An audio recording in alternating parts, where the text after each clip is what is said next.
हजरत उमर बिन अब्दुल अजीज Iraq में रहने वाली एक औरत थी। उस औरत का खामद फौत हो गया तो 5 बच्चियां यतीम थी। वो इराक से चली और जनाब उमर बिन अब्दुल अजीज के पास आई कि आप मेरी बच्चियों का वजीफा लगा दें। वो कहती है जब मैं पहुंची ना यहां तो अब तो इस्तकबाल आना जाना बड़े मामलात हैं। अब तो बच्ची की बारात आए और 5, 7, 10, 20 लोग दरवाजे पे खड़े ना हो तो बारात नाराज हो जाती है। कहते हमारा इस्तकबाल ही किसी ने नहीं किया। तो इस्तकबाल तो अब इस तरह है जिस तरह नशा नहीं होता, ये इस्तकबाल की हालत है, अमीरों से लेके गरीबों तक। मुझे पूछा ही नहीं किसी ने, कुर्सी नहीं दी, आगे नहीं बिठाया, ये वाला मामला है। और मैं मेरी तरह के लोग, नेक लोगों की बात नहीं करता। अब तो हम देखते हैं फलां मौलाना का इस्तकबाल हो रहा है, फलां के लिए लोग खड़े हो रहे हैं, नारे लग रहे हैं। और अब तो मैं देखता हूं ऐसे ऐसे हाथ लहराते हैं सूफी और दरवेश कहलाने वाले, जैसे सियासी लीडर लहराया करते थे। ये क्या तरीका हुआ? ये कौन सा तर्ज जिंदगी? मेरे नबी पाक सल्लल्लाहु अलैहि वसल्लम ने फरमाया जो ख्वाहिश करे कि मैं आऊं और लोग खड़े हों वो तो जहन्नमी है, तो दोज़खी है। सारे वही तरीके हम इख्तियार करते जा रहे हैं, वही प्रोटोकॉल है हर जगह। वो लोग जिनके दरवाजे खुले होने चाहिए थे वहां भी हर वक्त के लिए मामला तय हो गए। याद रखें मेरे नबी पाक अलैहिस्सलातु सलाम ने जो तालीमात दी, हजरत उमर बिन अब्दुल अजीज रहमतुल्लाह ताला अलैह।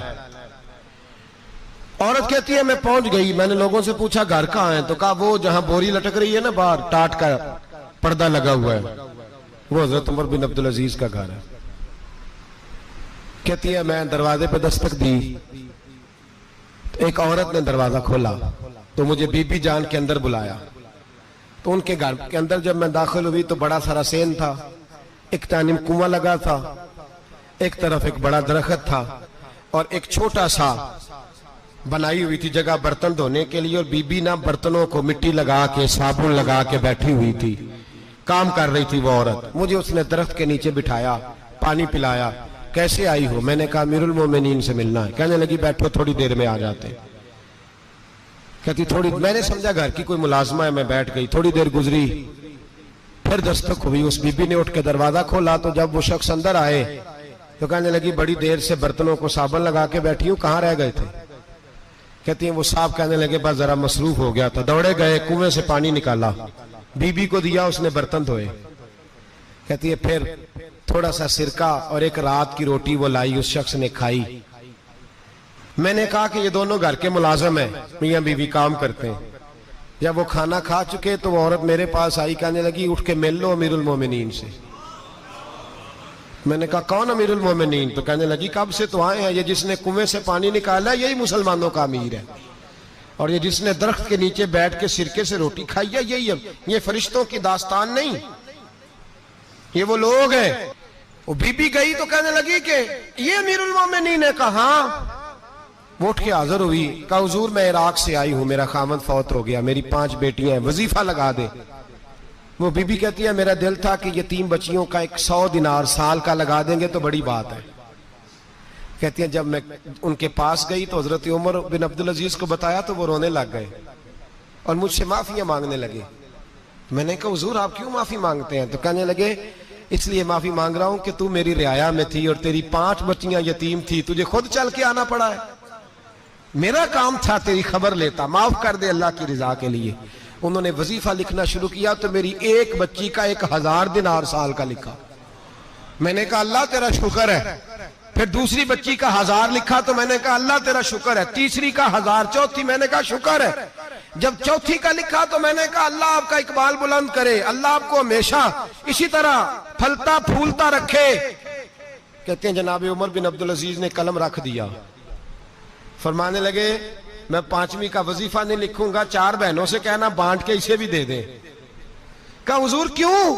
आप फरमाने लगे जब तक तू अल्लाह का शुक्र अदा कर रही थी मैं भी रब से जुड़ा हुआ था और अल्लाह से डर के लिख रहा था। अब तूने मेरी तारीफ की है, अब मेरी जात आ गई है, अब मैं अगर ये वजीफा लिखूंगा तो इससे अल्लाह राजी नहीं होगा, इससे मेरे नफ्स में रिया पैदा होगी। अब मैं 5वीं का नहीं लिखूंगा, जा और जाके इराक के गवर्नर को दे। बीबी कहती है मैं घोड़े पे बैठी और मैं चंद दिनों के बाद इराक पहुंची।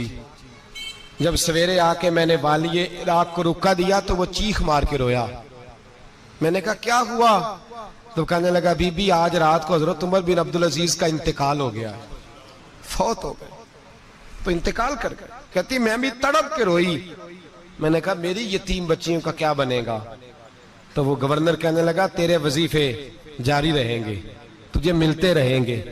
तो कहने लगी कैसे?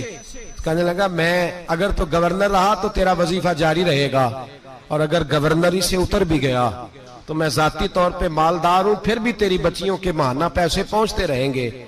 मैंने कहा तू क्यों देगा? कहती वो रो पड़ा। कहने लगा अगर अमीर हजरत उमर बिन अब्दुल अजीज जैसे हो तो फिर अल्लाह गवर्नरों के दिलों में भी रहम डाल दिया करता है, फिर मेरे जैसे लोगों को भी वो बदल देता है। हजरत उमर बिन अब्दुल अजीज घर आए, 3 बेटियां थी। एक को आवाज दी, वो आई तो उसने मुंह पे हाथ रखा है। दूसरी को आवाज दी, वो आई तो मुंह पे हाथ रखा है। तीसरी को आवाज दी तो मुंह पे हाथ रखा है। आपने अपनी बीवी से कहा कि ये बच्चियां मुंह पे हाथ क्यों तीनों ने रखा हुआ, क्या बात है? तो बीबी रो पड़ी। कहने लगी 4 दिन हो गए मेरी बेटियां प्याज से रोटी खा रही हैं, 4 दिन हो गए। उनके मुंह से बदबू आती है, इसलिए वो आपके सामने आती हैं तो मुंह पे हाथ रख लेती हैं 4 दिनों से। बीबी रो रही है। हजरत उमर जलाल में आ गए। आप फरमाने लगे तू ये रो रही है, तू रोई है, तूने मेरे घर में रह के अल्लाह की नाशुक्री की है, तू शुक्र अदा नहीं करती कि 3 वक्त प्याज और रोटी तुझे घर की 4 दीवारी के अंदर मिल जाता? रो रही है। और मैं आ मेरे साथ बाहर निकल, तुझे वो लोग दिखाऊं जो झोपड़ियों में रहते हैं और मांग के खाते हैं। आ तुझे दिखाऊं। इतनी नाशुक्री कि घर के अंदर प्याज पहुंच रहा है, रोटी पहुंच रही है, और तू कहती है मेरी बेटियां प्याज से खाती हैं, शुक्र कर फाके नहीं काटने पड़े। फिर अगले लफ्ज कहे तो रो पड़े। फरमाने लगे मैंने तो मुस्तफा के वो हालात भी सुने हैं जिसमें कई दिन बीबी फातिमा ने फाके किए। तू घर के अंदर प्याज पहुंच रहा है, तू अभी भी। सादगी, आजिज़ी और कनात नेमत थी इन लोगों की। हमारे यहाँ रोज शिकवा है, किस बात का? गाड़ी कोई नहीं। रोज रोना है, किस बात का?